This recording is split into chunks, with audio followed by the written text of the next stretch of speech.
Om Namo Bhagavate Vasudevaya. Om Namo Bhagavate Vasudevaya. Om Namo Bhagavate Vasudevaya.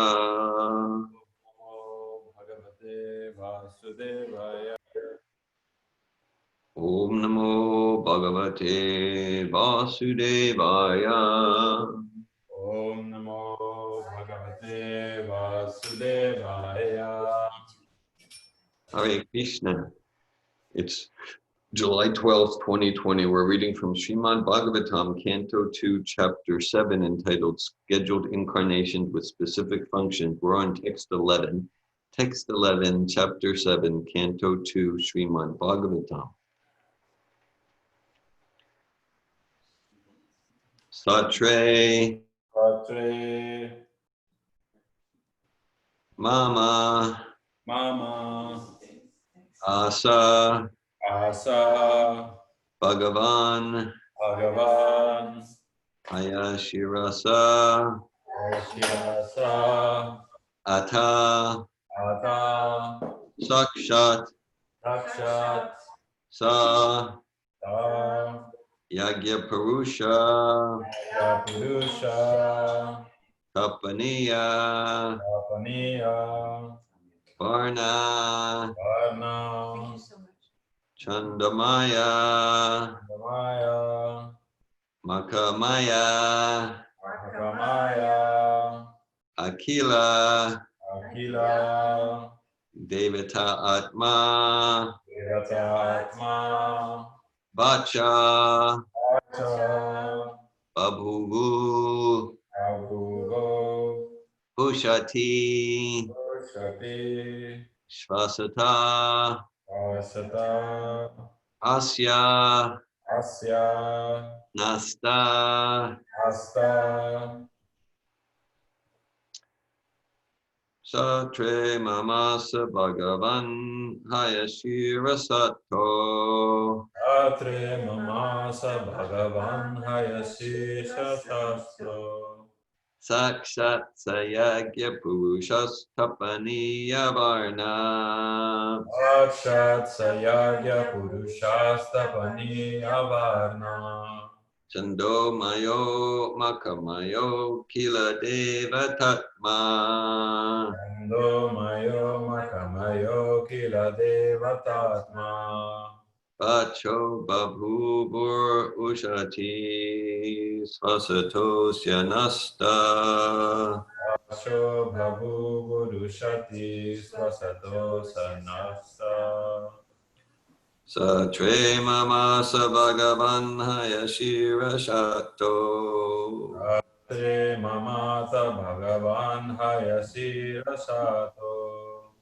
Sakshat Sayagya Purushas Tapaniya Varna Akshat Sayagya Purushastapani Avarna Chandomayo Makamayo Kila Deva Tatma Ando Mayo Makamayo Kila Devatatma Vacho Babhuvur Ushati Svasatosya Nasta Vacho Bhagu Purushati Swasato Syanasta Satre Mamasa Bhagavan Hayashira Sato Atre Mamasa Bhagavan Hayasi Rasato Sakshat Sayagya Purushas Tapaniya Varna Akshat Sayagya Purushastapani Avarna Chando Mayo Makamayo Kila Deva Tatma Ando Mayo Makramayo Kila Devatatma Vacho Pabhuvur Ushati Svasatosya Nasta Vacho Bhagu Purushati Swasato Syanasta Satre mamasa bhagavan hayashira shatu. Satre mamasa bhagavan hayashira shato. Sakshat sayagya purushastapani avarna. Sakshat sayagya purushastapaniya varna. Chando mayo makamayo kila devatatma. Chando mayo makamayo kila devatatma. Vacho bhabhu vurushati swasatosya nasta. Vacho babu purushati shavasato shanasta.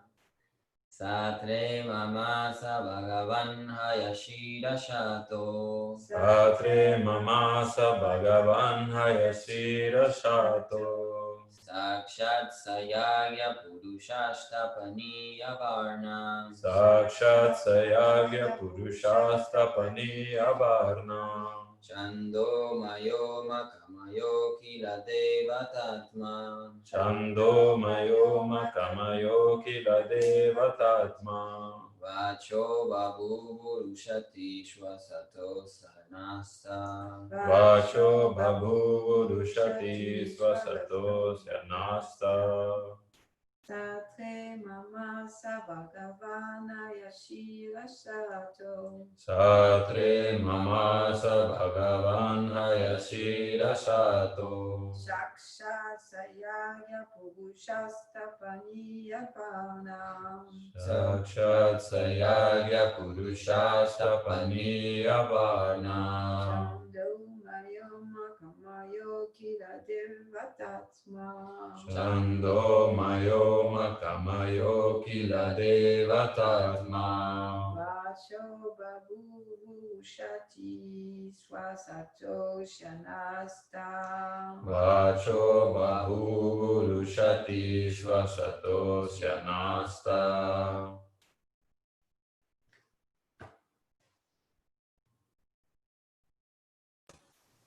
Hare Krishna. Would anyone else like to recite the verse? Satre, Satre, in the sacrificial ceremony, in the sacrificial ceremony, mama, Mama of mine, of mine, asa, Ata, appeared, appeared. Here. Bhagavan, Bhagavan, the personality of Godhead, the personality of Godhead, Hayashirasa, Hayashirasa, with his horse-like head, with his horse-like head, Ata, Ata, thus, thus, Sakshat, Sakshat, directly, directly, Sa, Sa, he, He, Yagya Purusha, Yagya Purusha, the person who is pleased by performances of sacrifice, the person who is pleased by performances of sacrifice, Tapaniya, Tapaniya, golden, golden, Varna, Varna, hue, hue, Chandamaya, Chandamaya, personified Vedic hymns, personified Vedic hymns, Makamaya, Makamaya, personified sacrifices, personified sacrifices, Akila, Akila, all that be, all that be, Devata Atma, Devata Atma, the soul of the demigods, soul of the demigods, Vacha, Vacha, sounds, sounds, Babhuvu, Babhuva, become audible, become audible, Ushati, Rushati, very pleasing to hear, very pleasing to hear, Svasata, Rasata, while breathing, while breathing, Asya, Asya, his, his, Nasta, Nasta, through the nostrils. through the nostrils. Translation. The Lord appeared as the Hayagriva incarnation in a sacrifice performed by me, Brahma. He is the personified sacrifices and the hue of his body is golden. He is the personified Vedas as well, and the supersoul of all demigods. When he breathed, all the sweet sounds of the Vedic hymns came out of his nostrils. Purport by His Divine Grace, A.C. Bhaktivedanta Swami Prabhupada. Hare Krishna. The Vedic hymns are generally meant for sacrifices performed by fruitive workers who also want to satisfy the demigods to achieve their fruitive result. But the Lord is the personified sacrifices and personified Vedic hymns. Therefore, one who is directly a devotee of the Lord is a person who has automatically both served the purposes of sacrifices and pleased the demigods. The devotees of the Lord may not perform any sacrifice or may not please the demigods as per Vedic injunctions, and still the devotees are on a higher level than the fruitive workers or the worshippers of different demigods. Om Angana Timirandasya Gyananjana Shalakaya Chakshurunmilitam Yena Tasmai Shri Gurave Namaha Shri Chaitanya Manobishtam Stapitam Yena Bhutale Svayamrupa Kadamayam Darati Svapadantikam Vandeham Shri Guru Shri Utapadakamalam Shri Gurun Vaishnavams Cha Shri Upam Sagrajatam Saganaragnatam Vitam Tam Sajivam Sadvaitam Savadutam Parijana Sahitan Krishna Chaitanya Devam Shri Radha Krishna Padan Sagnalalita Shri Vishakan Vitam Cha Hey Krishna Karuna Sindhu Dinabandhu Jagatpate Gopisha Gopika Kanta Radhakanta Namostute Tapta Kanchana Gaurange Radhe Vrindavaneshware Vrishabhanu Sute Devi Pranamami Hari Priye Panchakalpatu Yubhyascha Kripa Sindhu Bhyevacha Patitanan Pavanebhyo Vaishnavebhyo Namo Namaha Jai Shri Krishna Chaitanya Prabhu Nityananda Shri Advaita Gadadhar Shri Vasadi Gaura Bhakta Vrinda Hare Krishna Krishna Krishna Hare Hare Hare Rama Rama Rama Hare Hare Namo Om Vishnu Padaya Krishna Prastaya Bhutale Srimate Bhakti Vedanta Swami Niti Namine Namaste Saraswati Devi Gauravani Pracharine Nirvishesha Shunyavadi Paschatya Desha Tarine Narayanam Namaskritya Naram Chaiva Narottamam Devim Saraswatim Vyasam Tato Jayamudirayat. Before reciting the Srimad Bhagavatam, which is the very means of conquest, one should first offer respectful obeisances unto the personality of Godhead Narayan, unto Narayana Rishi, the supermost human being, unto Mother Saraswati, the goddess of learning, and unto Srila Vyasadeva, the author. Nasta Prayesh Rabhadreshu Nityam Bhagavata Sevaya Bhagavat Utamashloke Bhakti Bhavati Naistiki. So this is text 11 of chapter 7 of Canto 2, Srimad Bhagavatam. Satre mamasa bhagavanha yashirashato sakshat sayagya pushastapaniya varna chando mayo makamayo kila deva tatma vacho babu varushati swasatos yanasta. The Lord appeared as the Hayagriva incarnation in a sacrifice performed by me, Brahma. He is the personified sacrifices, and the hue of his body is golden. He is the personified Vedas as well, and the supersoul of all demigods. When he breathed, all the sweet sounds of the Vedic hymns came out of his nostrils. Hare Krishna. Yeah. All right, so actually in the translation, the name Hayagriva is used in the word for word, Haya Shirasa, with his horse-like head. So this is sometimes known Krishna's incarnation in horse form, sometimes known as Haya Shirsha, sometimes known as Hayagriva. There's in the 5th canto, the prayers by Jambudvip, there's a varsha of Jambudvip where this Hayagriva is the main deity. In the 11th canto, there's more about the pastimes, and so. So we could say, well, God appearing in the form of a horse, that's absurd, that's ridiculous. But why not? why not? As we often like to emphasize, it would make sense that the pastimes of Supreme Personality of Godhead are beyond what we would ordinarily conceive, like that. And so he appears in different forms for different purposes. And here, the Hayagriva incarnation, we don't hear too much about him, but he certainly, that incarnation of Krishna does appear in the Bhagavatam. The main purpose that we hear about is it's about protecting the Vedas, protecting transcendental knowledge, protecting the Vedic knowledge. And this is a theme, like the whole, so this is vital. This is vital in that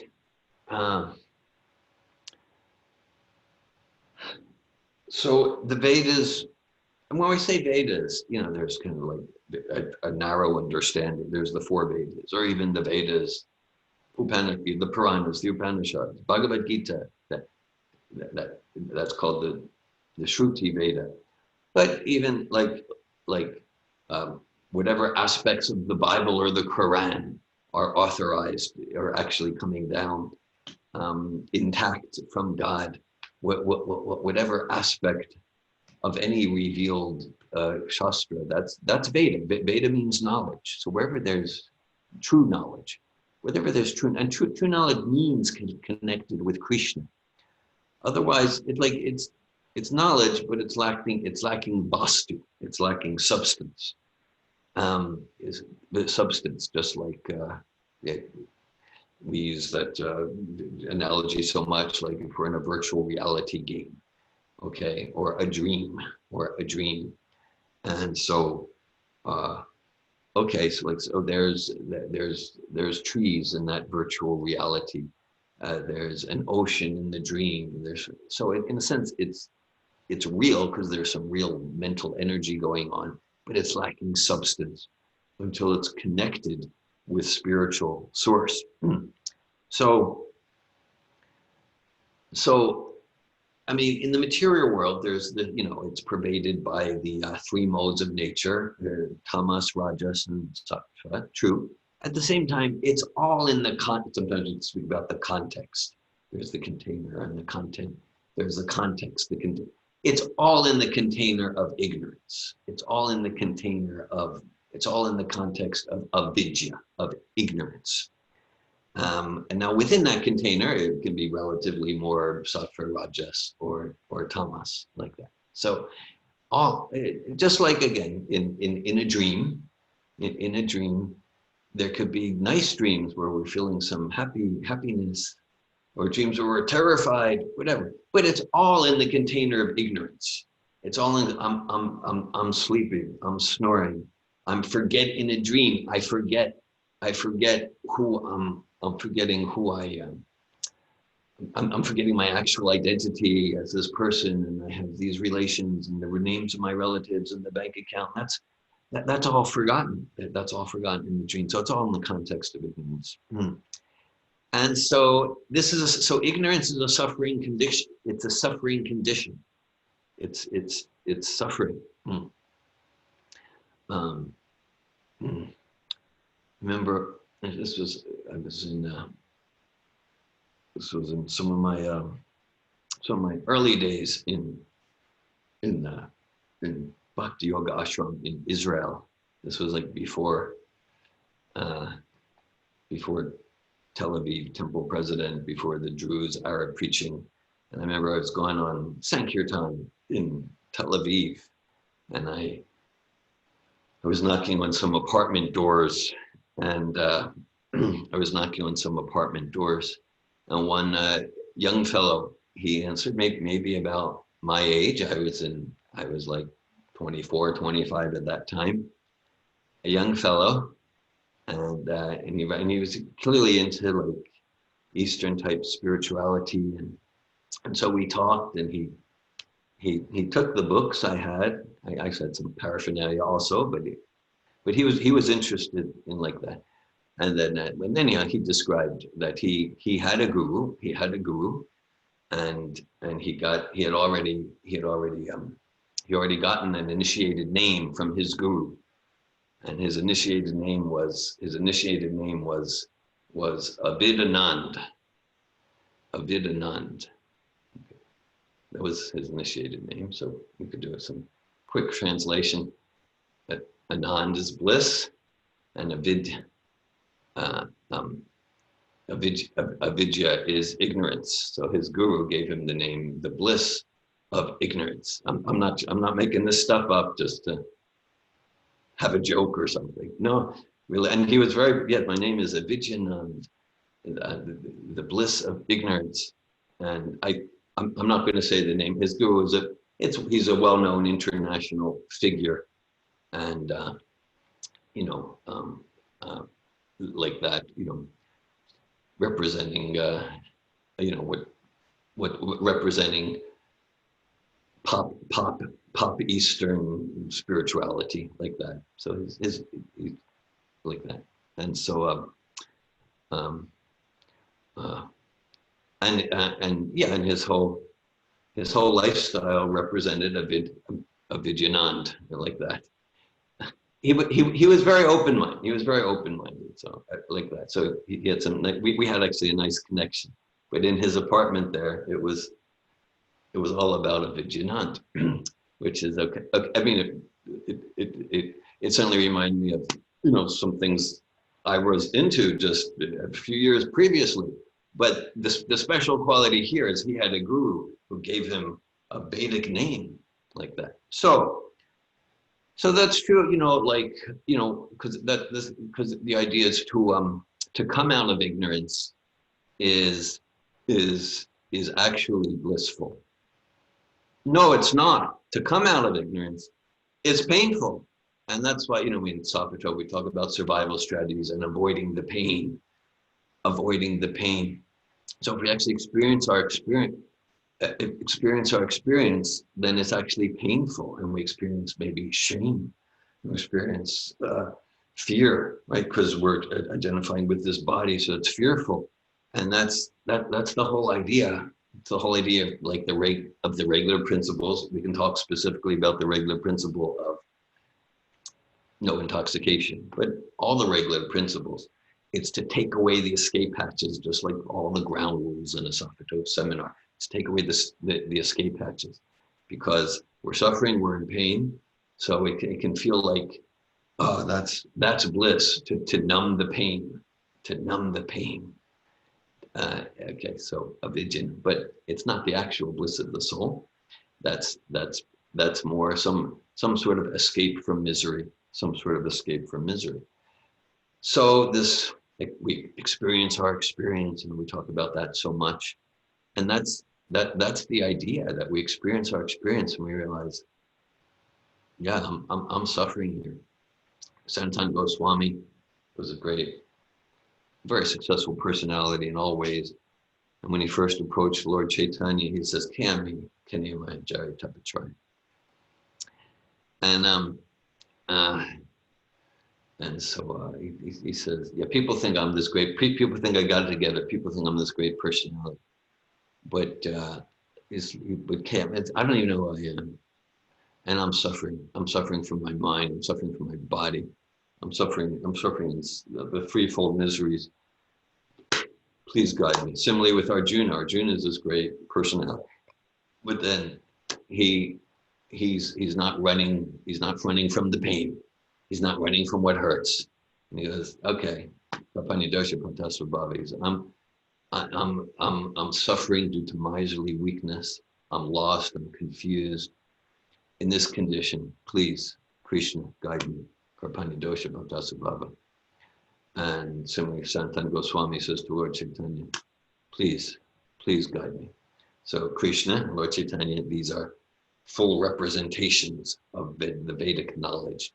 So the whole Vedic knowledge, this is the Vedic aphorism is Tamasima Gyotirgama, come out of the darkness into the light. So all the Vedas, again, material existence means avidya, it means tamas, it means darkness. So the Vedas, this is like the manual, just like we get some machine, here's the manual how to use it. And so the Vedas, like, here's the manual how to use the human body. how to use the human body to come out of the darkness into the light. And so many of these pastimes, Hayagriva, I think in the next verse, it's about the Matsya avatars. It's a similar function. This is scheduled incarnations with specific functions, a similar function to protect the Vedas, And because otherwise we're lost and we don't even know, we're lost to ourselves and we don't even know that we're lost to ourselves. And that's a pathetic condition. We might have some hallucination of happiness, and it's just a dream within a dream like that. So that's a very embarrassing, pathetic condition. And so the light of the Vedas, the light of true knowledge, and that's the manual. And that's the manual for us to appreciate and be grateful for. Krishna says in Bhagavad Gita, there's nothing so sublime and pure as transcendental knowledge. And then, okay, and so Srila Vyasadeva, he's of course, he's the literary incarnation of Krishna, and he gives us the Vedas in the pastimes of Sri Chaitanya Mahaprabhu. Srila Vrindavan Das Thakur is known as he's the Vyasadeva of Lord Chaitanya's pastimes. And of course, there's other biographies of Lord Chaitanya too, other than Vrindavan Das Thakur's Chaitanya Bhagavat. And of course, Prabhupada focused on giving us Srila Krishna's Kaviraj Goswami's Sri Chaitanya Charitamrita. So Vyasadeva gave us the Vedas, and maybe most of you are familiar with the story. The story is described especially in chapters 4 through 7 of Canto 1 of Srimad Bhagavatam.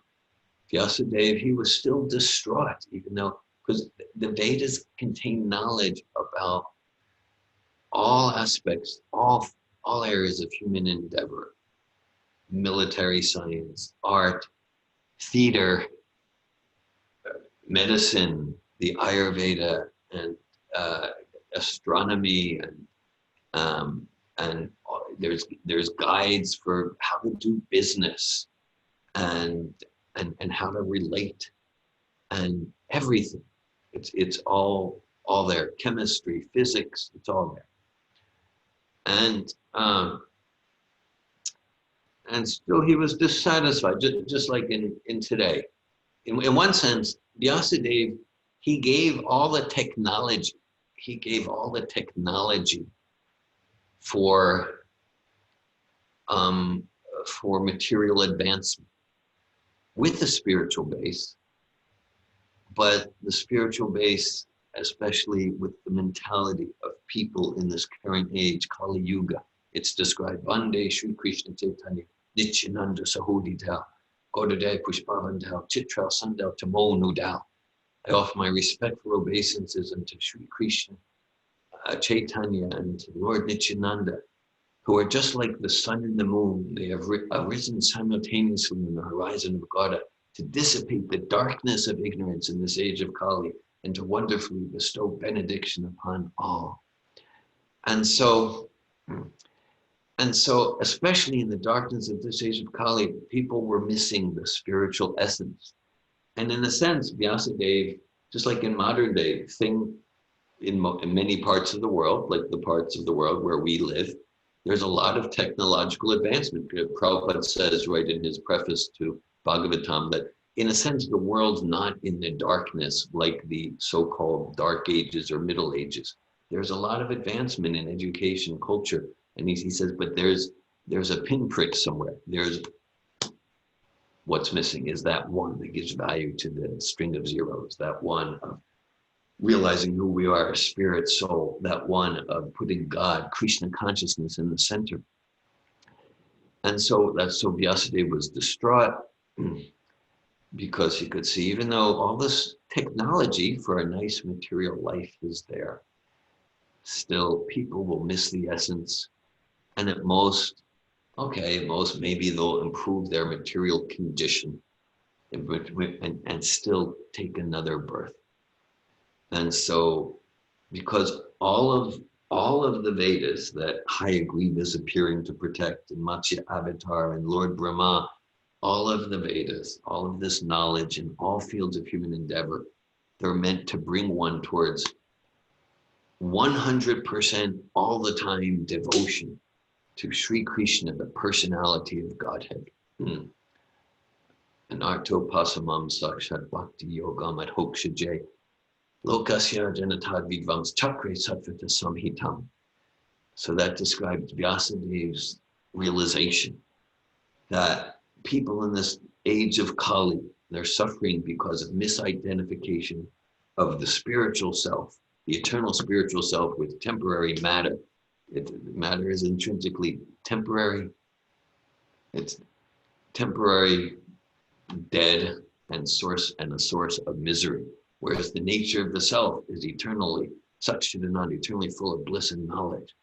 And we identify ourselves with the opposite by Amdutiyam, Viniveshatasya, naturally. We're going to be in anxiety. We're going to feel insecure all the time. Whatever material arrangements we try to make, we can't, as Einstein said, we can't solve a problem with the same consciousness that created it. Whatever, if the reformations and the revolutions are coming from the same consciousness, the same material consciousness, then we'll continue in anxiety and fear and envy and greed and like that. And so as a result, so Vyasadeva saw in his meditation, he saw the solution is bhakti yoga madhokshate, bhakti yoga, devotional service to Sri Krishna, the controller of all the energies, including the avidya energy. And as a result, Vyasadeva, he wrote this Srimad Bhagavatam. From his compassion, we can follow in the footsteps, Mahajano Yena Gatasa Panta. We can follow in the footsteps of Srila Vyasadeva and Srila Prabhupada by sharing Srimad Bhagavatam. This is real compassion. This is real compassion. To relieve, to really get at the root of the suffering. To really get at the root of the suffering. Not just to try to clip at the leaves of the great tree, but to really get at the root, of the weed, the anartha, the weed in the heart. And so we have this chapter describes so many incarnations and of course, like Kali Claire Dharma Krishna Nama Avatar. So the prime incarnation for us in this age is Nama Avatar. Krishna descending in the form of his name. Hare Krishna, Krishna Krishna, Hare Hare, Hare Rama, Rama Rama, Hare Hare. And so so this is the elevator to the perfection of human life, chanting Hare Krishna and following the sadhana bhakti given to us by our current link to the Parampara, Srila Prabhupada. It's described in the Bhagavad Gita, Pravritim cha nivritim cha janana vidarasara nashvatam napi chacharo nasacham teshu vidyate. That without guidance, without guidance from an authorized spiritual source like Srila Vyasadeva, like Srila Prabhupada,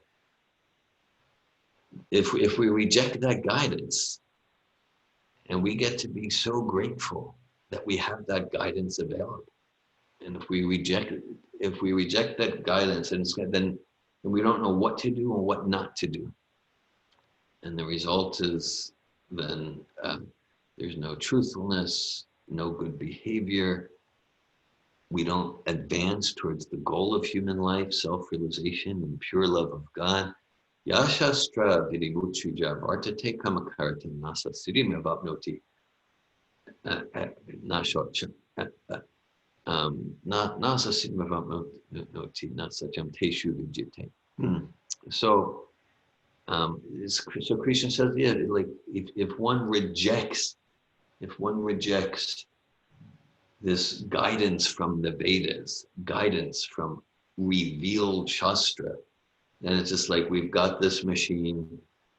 We don't know what the goal is. We don't know how to achieve the goal. We don't know the fruits of achieving the goal of self-realization and pure love of Krishna. And then humans risk becoming lower than animals. Not just risk, we can see that. We can see that. So most of the Vedas, as the Bhagavatam begins, Dharma Projita Kurtutra Parmonirmatsaranam Satam, in some ways, most of the Vedas are designed for cheating.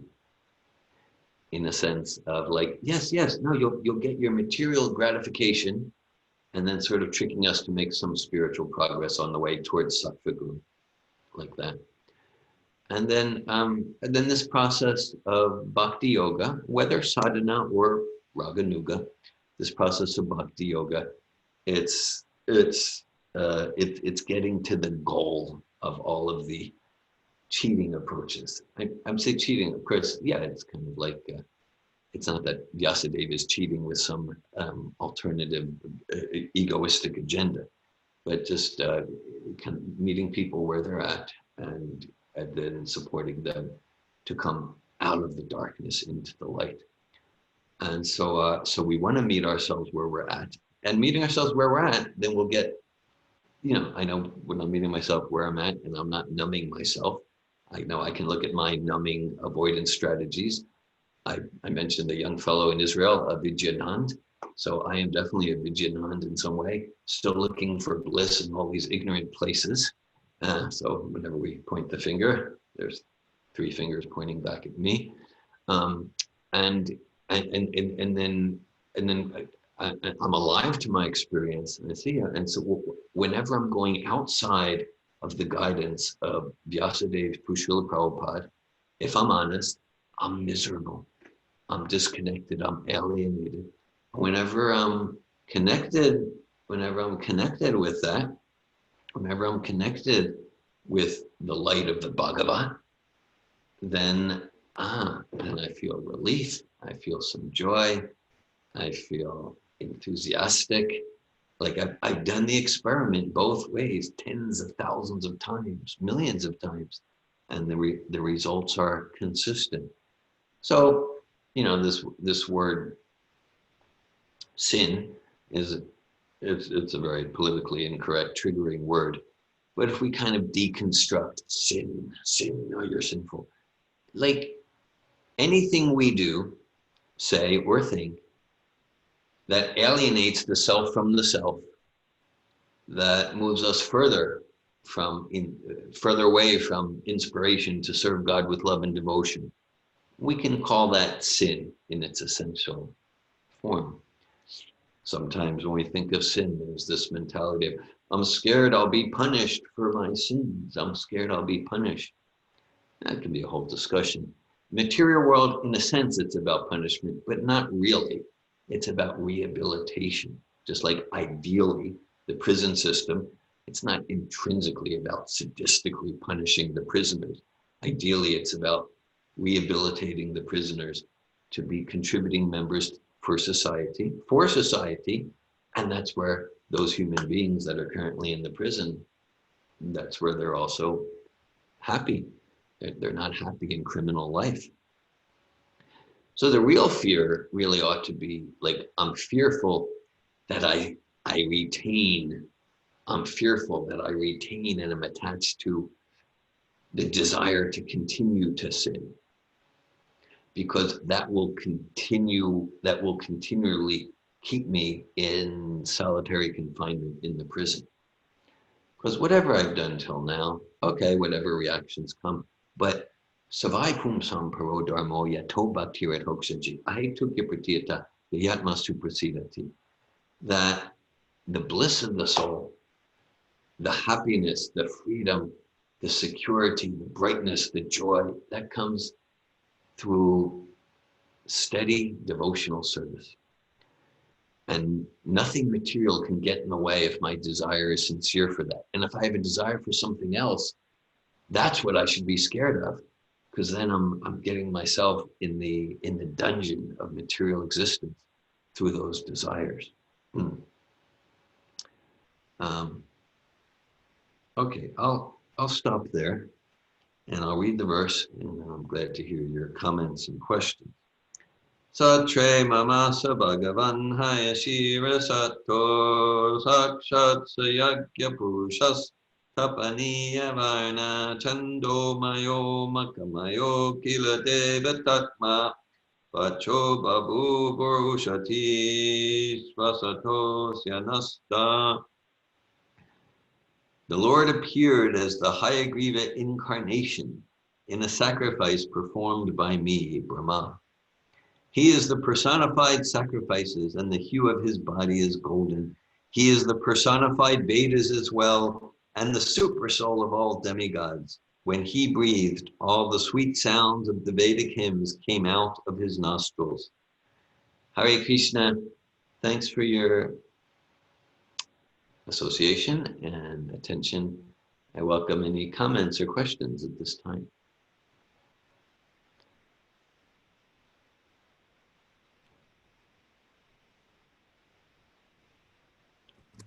Hare Krishna. So whenever this conversation around sin and punishment comes up, I've often heard you say we're not punished for sin, we're punished by sin. Yeah. But then like the fifth canto is full of descriptions about different kinds of punishments that come to people that do certain things. So yeah, that seems contradictory to the original statement. We're not punished for sin, we're punished by sin. Because I mean, I haven't like fully read it. I've just read those sections because I've come across them, and like to me, it's pretty like in the purport. Prabhupada even says like punishment awaits those that blah blah blah blah blah. Like that's even directly said. So could you, I don't know, say something to that to alleviate my mind or help me to have understanding? Okay, all right. Thanks for your question and referencing Srimad Bhagavatam. Yes.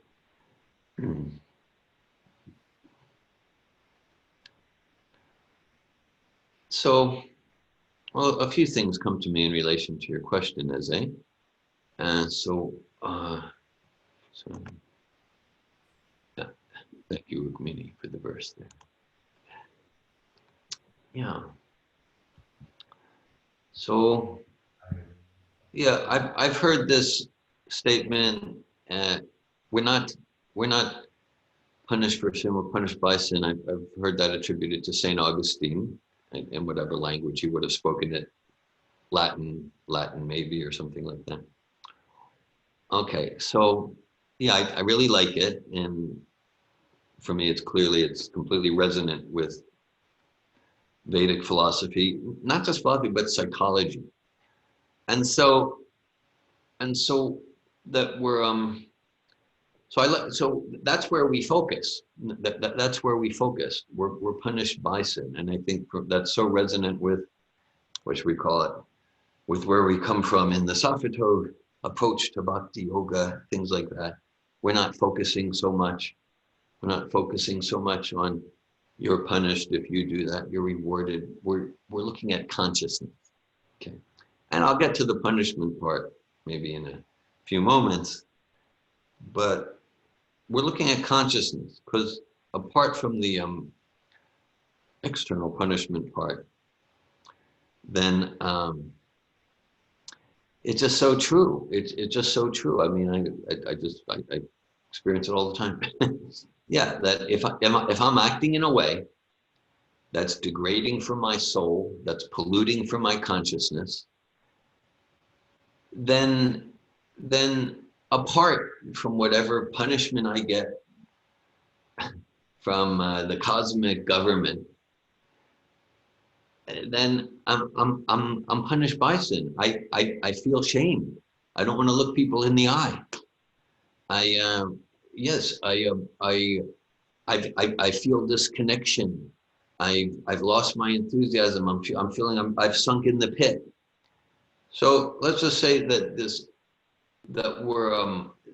we're punished by sin. That's true, and I find it to be a very helpful place to focus in terms of psychology, in terms of my personal psychology, and in terms of sharing this principle, Now, when we give that quote, we're not saying it's from a Vedic source. We're saying, okay, it's from St. Augustine. But the principle that we're punished by sin, that's so helpful, because sometimes there's a tendency to avoid responsibility. Oh, I shouldn't do that because the scriptures tell me not to, or I'll be punished. Yeah, well, I'll do whatever I want to do. I'll follow, or I'll rebel. And so to kind of take it out of the realm of some external source, to take it out of the realm of following because I want to avoid punishment, but then I'm not really owning it.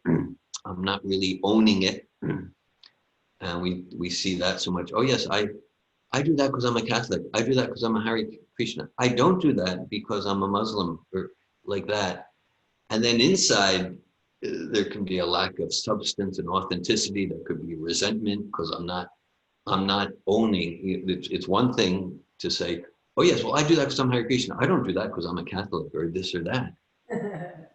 That's different. That's different than, okay, yeah, here's this body of teachings, which I have full conviction is coming from God, and I choose to embrace it as my own. And so I'm not vegetarian because I'm a Hare Krishna. I don't chant 16 rounds per day because if I don't, I'll be punished. It's like, oh yes, I'm choosing to discipline myself to follow these practices. That works for me.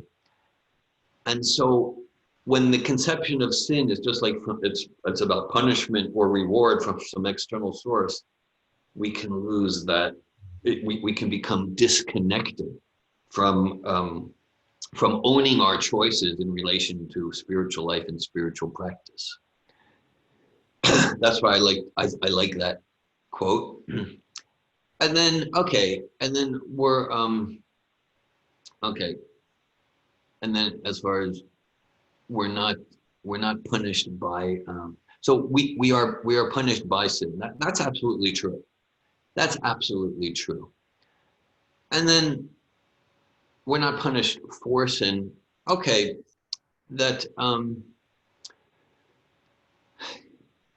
again, for me, that's a place let's not focus on that aspect. Of course, there's an aspect of we're punished for sin. Like, let's look in terms of state law.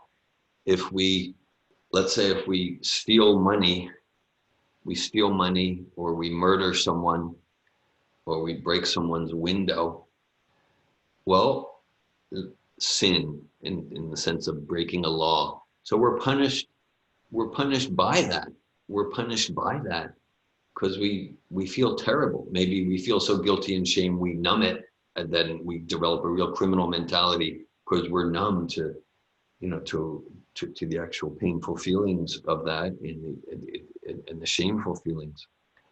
And also the government punishes such a criminal. And that's true for the cosmic government too. And then even that punishment in terms of Krishna's cosmic government, that's also for our rehabilitation. That's also for our rehabilitation. That's also mercy, and that requires some devotional consciousness to appreciate that even when, yeah, I'm apparently suffering from some effects of sinful activity or karma from earlier today or my past or past life. Okay, yeah, this is Krishna's mercy to move me, to come to a consciousness where I have no desire to act sinfully. That's blissful. That's blissful. Because the idea of, oh, if I'll be punished for it, oh, I'm scared I'll be punished. The devotional mentality, okay, let me be punished, whatever. My real bliss is in serving Krishna with love and devotion. And if that's all I want, then I am solid as a rock. Then I cannot be victimized by the material energy. I cannot be victimized.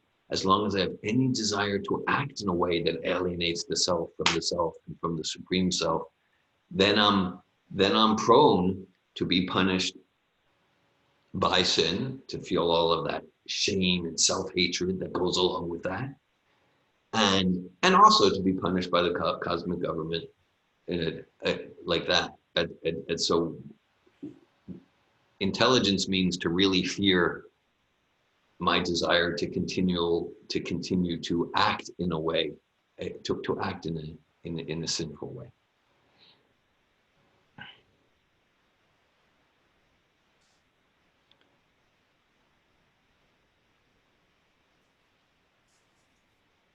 I'm wondering if there's a correlation between punishment and responsibility, because it seems like if we are not willing to be responsible for the consequence of our action, then probably we need external punishment.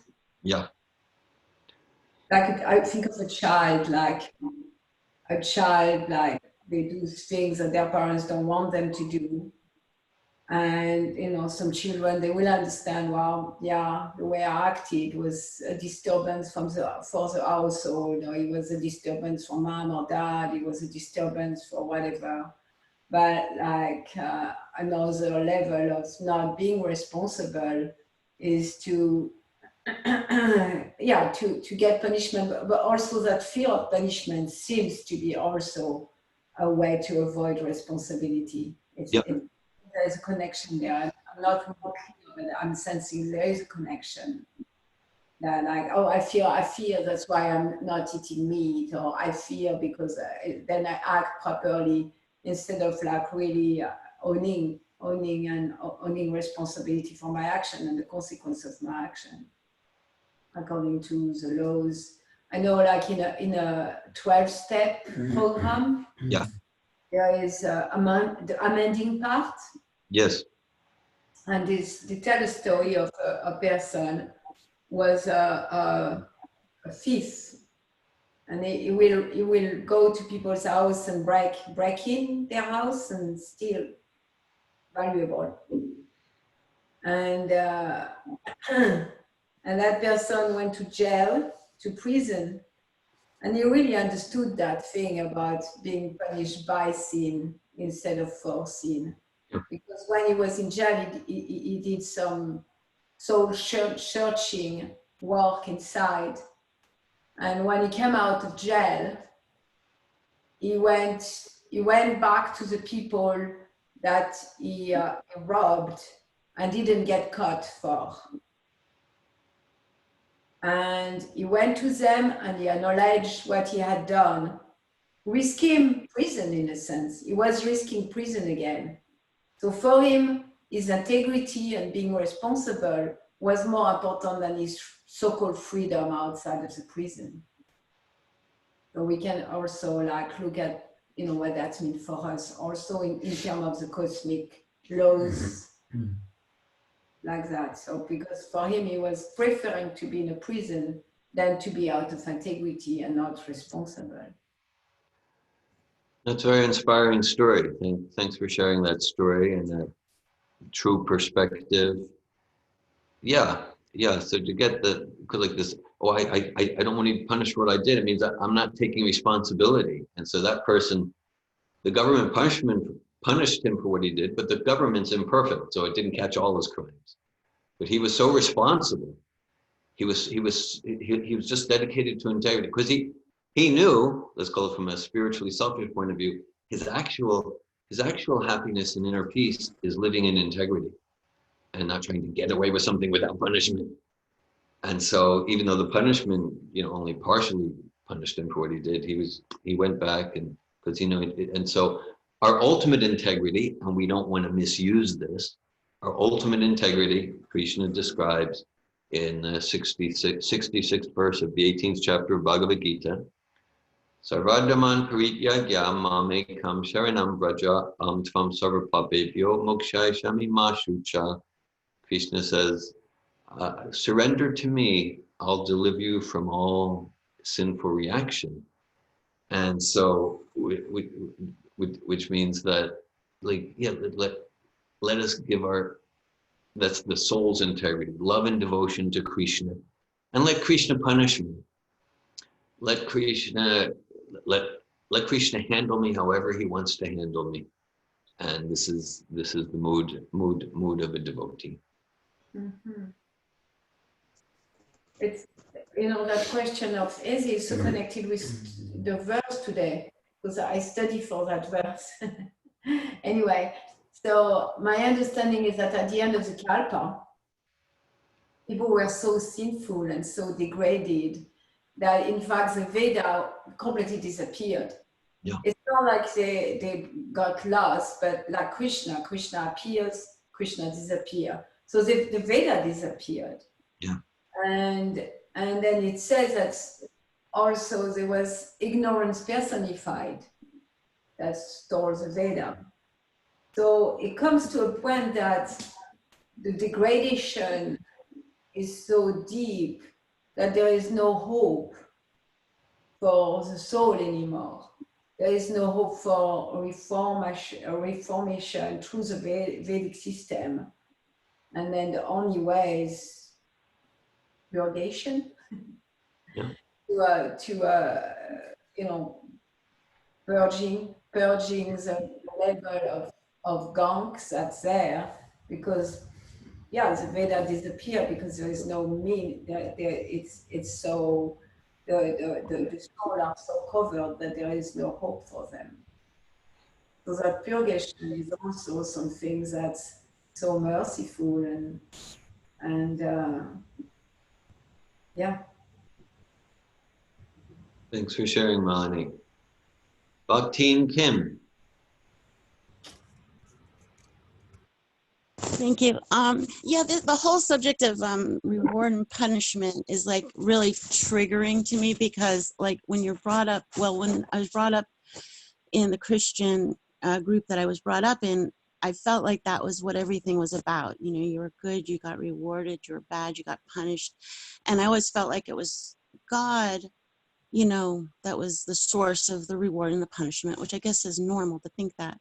But when I went into Krishna consciousness, it pulled a lot of that away for me. And that was a relief, because I don't know if it's like something specific, because I know Krishna did punish people, when they were bad, like demons and stuff. But even then, they kind of got rewarded at the end by being punished.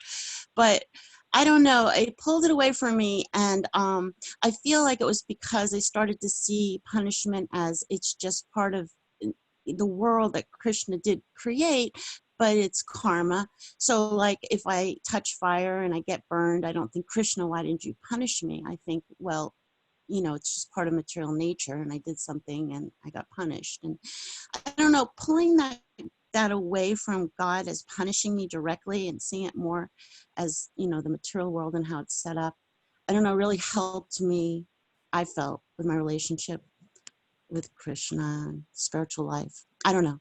But I don't know if that's particularly true, but that's how I started to feel about it. Anyway, that's just my comment. Thanks for your comment, Kim. I appreciate your comment. Yes. And I'm hearing that, you grew up with, maybe a somewhat fire and brimstone, sort of this punishing God.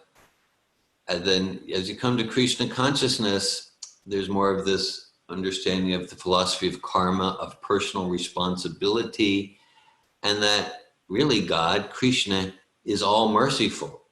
And just like a parent is all merciful to the child, and sometimes the parent disciplines the child out of love, not out of wanting to hate or destroy. And so I'm hearing that whether emotionally, spiritually, intellectually, that kind of, as you came to Krishna consciousness, you appreciated the philosophy and the principles. They seem so much more complete and satisfying on all dimensions. Yes. Thank you. Thank you, Kim.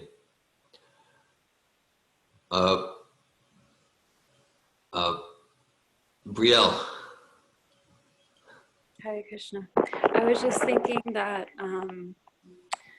like, I've heard that when we receive chastisement from Guru, it's mercy, and like it's a elevated position to see it that way. And I feel like it's the same with receiving the punishment of our own karma. And also, like, there's a perspective that Krishna is just totally indifferent and like on the, or maybe indifferent's not the right word, but Krishna is like not really the one that's bringing the karma. There's like the system that he installed, and when we commit offenses or whatever, then like the karma comes back to us.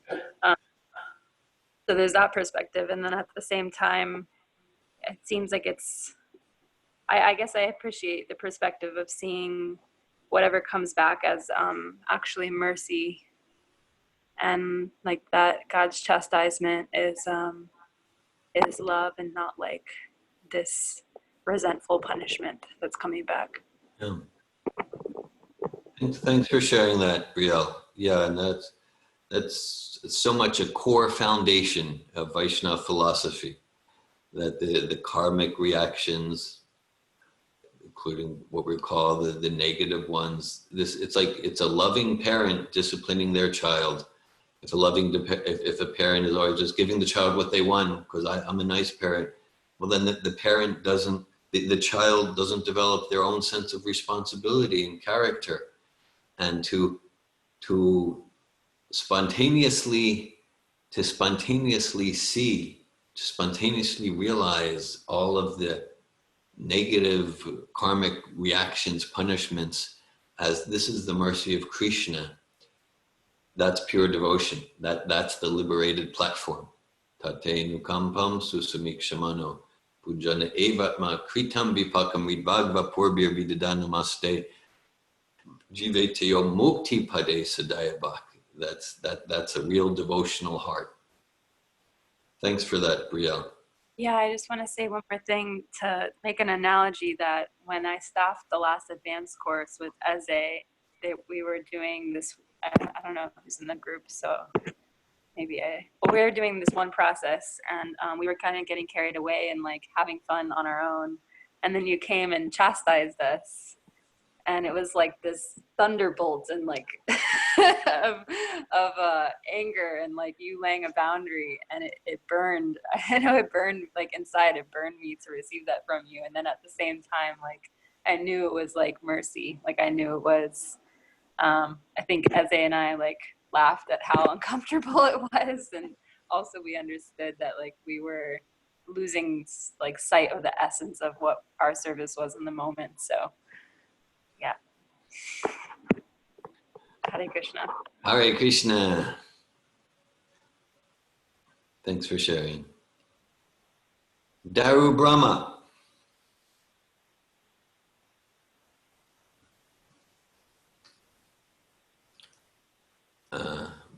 Maybe Daru's not there. Hare Krishna. You're on mute. Daru, you're on mute. No, now I see. Good. You mentioned earlier that Hayagriva or Hayashesha was meant to save the Vedas. Was that mentioned in today's verse?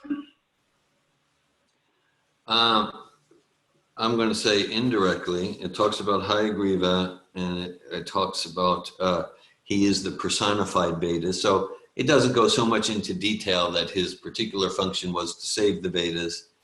And so it doesn't go into so much detail there that we hear that. But I thought you did mention that too. Like, where'd you get that from then? You said at one point he was to say the Vedas. I was wondering, was that in another canto? Some other canto, either 5th or 11th canto. Yeah. Okay. Thank you. Thanks, Dara.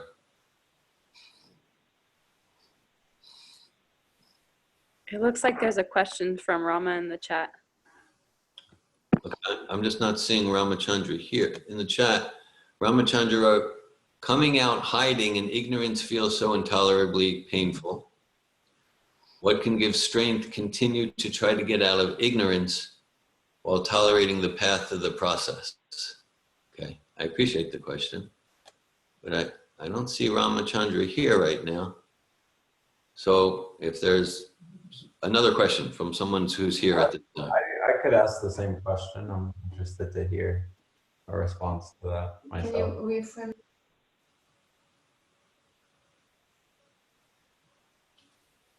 Okay, well, let me see. The question is, coming out of hiding in ignorance feels so intolerably painful. What can give strength to continue to get out of ignorance while tolerating the pain of the process? Yeah, well, that's it. Because the further we go into the pit, the harder it is to feel inspiration to get out of the pit. So that might not be a very encouraging response, but I'm just kind of giving it as it is. So it's just like, okay, just like, I know after morning program, I'm inspired to, I want to read more Bhagavatam. I want to chant extra rounds because these are several hours kind of coming into the light, you know, like that. But then let's say if I just kind of absorb my mind in something lower mode, material nature on the internet, okay, like that, and then I experience myself in the pit and I'm punished by sin. You know, it's it. Well, it's sin. I'm alienating myself from myself. And then it's just like, okay, read Bhagavatam, chant an extra round. I just want to sleep and eat, like that. So I'm kind of just like giving an objective description of here is the process. So it's a fact that if I'm somehow getting myself on the upward spiral, and I experience these spirals every day, maybe a few times, then I get more enthusiasm to continue in the upward spiral. Like if I fast for a day, or even fast for a half day, then I'm inspired. Like, oh, I really like this feeling. I want to do something more sattvic and transcendental, and then and like that. And then if I'm if in any of my habits, mental, around eating, around sleeping, around sound vibration, around communicating, in any of my habits, if I'm in lower modes, then it's more difficult. It's more difficult to generate the strength to climb back up, to climb back up. So that's the reality. That's like a universal principle. I'm speaking for myself, and I know it's a universal principle. I think that's what Ramachandra is talking about. So, so connect. Okay, so my response is, so what to do? What to do is somehow or other connect with the process. Somehow or other connect with the process. Come to a program, even if you don't feel like it. Chant rounds, dedicate 20 minutes to read something from Prabhupada's books, even if your mind just wants to watch TV. Somehow or other connect with the process, and then we're on the upward spiral. Somehow or other associate with devotees.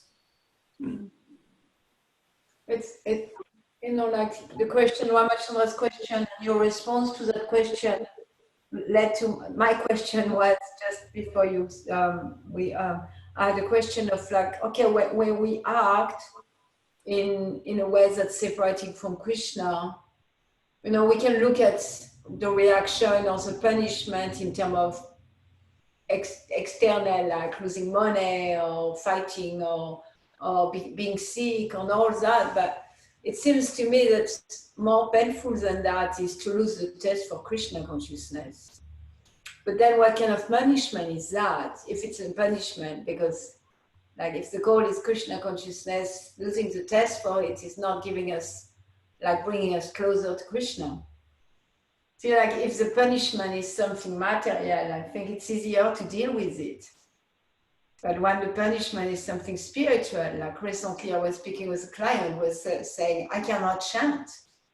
And she was really sincerely saying, I cannot chant. And she's not chanting.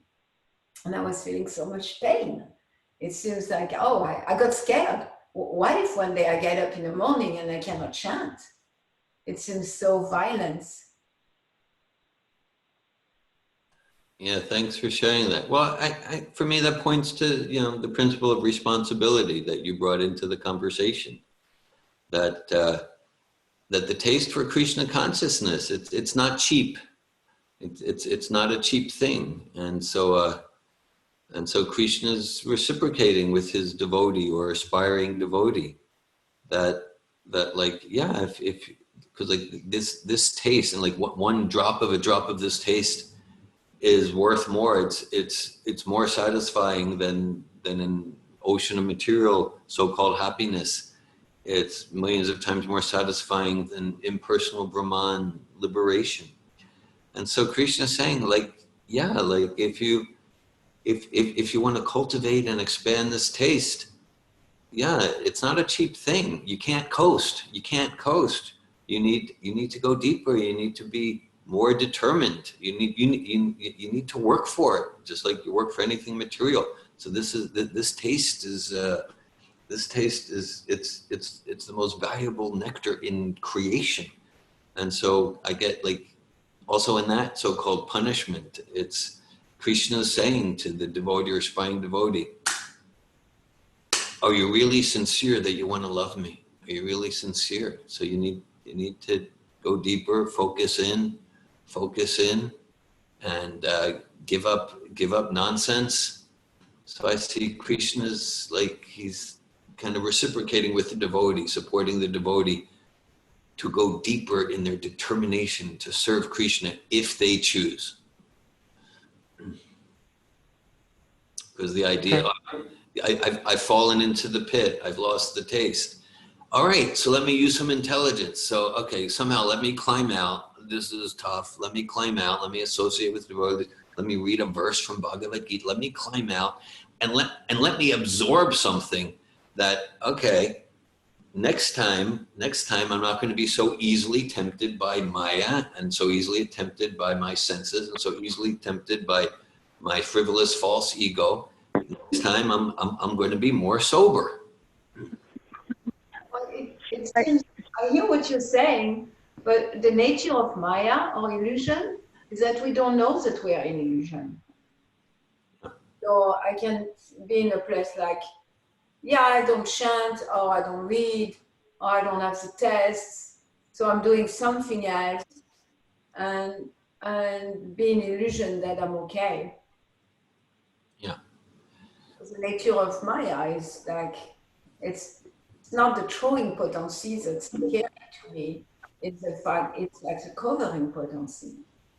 That we are not even realizing that we are in Maya because, it's like covering our even ability to say, well, yeah, I'm really not connected. I don't have enthusiasm. I don't have the test. Let me read, let me chant more sincerely and all that. It's almost like Maya tells us, oh, I don't have the test, but it's okay. That's where I am at. And, Krishna loves me anyway. And then, because the covering of Maya is to not know that we are in illusion and even tell us that we are not in illusion when we are the most in illusion. Yeah, that's the way Maya functions. And we can pierce through that. If we're sincere, we can connect with the ability to know this is Maya. And that if we're sincere. I see there was a comment here. I'm not sure who that is. 352-514-4017. I'm not sure who that is. Hare Krishna, it's Rebecca. Hey, Rebecca. Hi. I was coming up for me during this is our family has been on quite an adventure these past several weeks. It has been quite hellish and miserable, and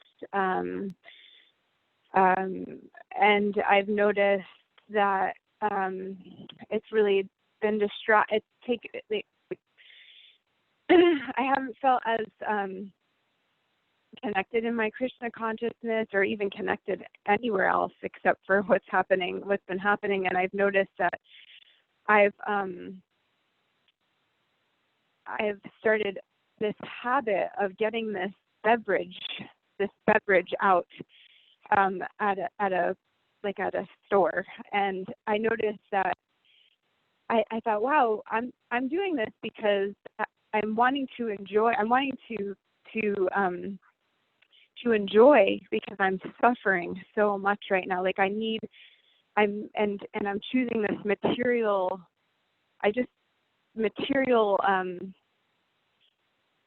This something material to endeavor to satisfy myself, to give myself this feeling of joy that's really going to be so fleeting. It's going to give me these this momentary feeling of pleasure, and then once again I'll be in my miserable condition. And actually, I was never out of my miserable condition. It was an illusion. This drink is giving me this illusion of that I'm somehow satisfied or feeling pleasure, and and also I've noticed that I haven't necessarily been, thinking, oh, Krishna, please help me in this miserable condition. I have been, but I noticed that when I'm not suffering or as miserable as we have been, that actually I'm more inclined to reach out to Krishna, because I'm not as maybe distracted, or maybe I don't know if it's that I'm just trying to survive. So it's like I'm not trusting that Krishna is in control, and I'm not trusting. And so, but it was just an interesting experience to see what's been just to experience myself in the situation and see how I'm responding, and and now that things are beginning to become a bit more, I don't know what they are. They're beginning to not be, I guess, as miserable as they were. I'm starting to see oh, I need Krishna. I need classes. I need to read the books. It's like I need to give service. It's kind of like, yeah. So I just wanted to share that, because I just found it to be an interesting experience for me personally, and what's been happening for us here.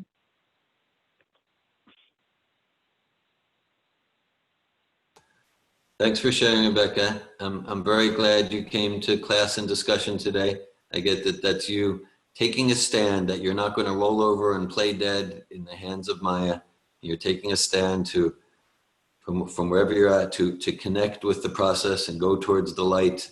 And I'm very happy you came to class, and I appreciate your sharing. Thank you, Rebecca. Bye, Krishna. And we can take one more sharing. Bhakti George. Hare Krishna, David, good morning.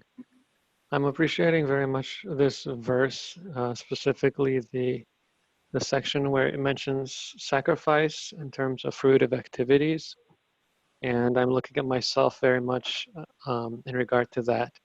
I feel that it definitely takes a taste to commit to the process. But then I feel like it's a whole different level of acquired taste to do austerity and sacrifice without being attached to getting something in return. without being attached to fruit or vertebrate. It's like a whole, it's like almost like the same level leap forward to do that. And with that, you know, I'm thinking how Krishna is like, yes, there's this machine of karma that, you know, that functions. That's not necessarily like him just being over top of it or giving us like fire and brimstone punishment. But at the same time, like we have these incarnations, we have all the acharyas, like I'm connecting with so much, like he tips the scale in our favor, it feels like I'm connecting with so much gratitude for Lord Jesus Christ this morning, who chose to descend into this realm of suffering, to be a light in the darkness. It's there's so much mercy there, you know, to choose death again, to give knowledge, to give truth, to do that kind of service, truly without attachment to like getting something back. I feel like it's so much mercy there. And I was reading this morning this Bible verse. It said, "For God so loved the world that he gave his only begotten Son, that whoever believes in him shall not perish but have eternal life." Like, and he keeps doing this over and over for us. So I don't know. I'm filled with so much gratitude this morning for the compassion of Jesus, the compassion of Vasudev, to give us this to tip the scales so much in our favor, overwhelmingly. It's very helpful to my process and to really inspire me to get serious, you know, to this process. Yeah. Hare Krishna. Hare Krishna, thanks, Bhakta George. I like the way you say that, to tip the scales. Yeah, Maya is so strong. The nature of Maya is to convince us that we're not an illusion. And the spirit soul with determination can choose to pierce through that and can choose to go to the light. And then we get the Bhagavatam, Vyasadeva, Jesus, Prabhupada, Hayagriva incarnation. Krishna's giving us so much to tip the scales, really wanting us to make that choice to not just be a victim of Maya, and to climb out of the pit and go towards the light and go towards the light of the Bhagavat. Srimad Bhagavatam ki jai. Srila Prabhupada ki jai. Hare Krishna.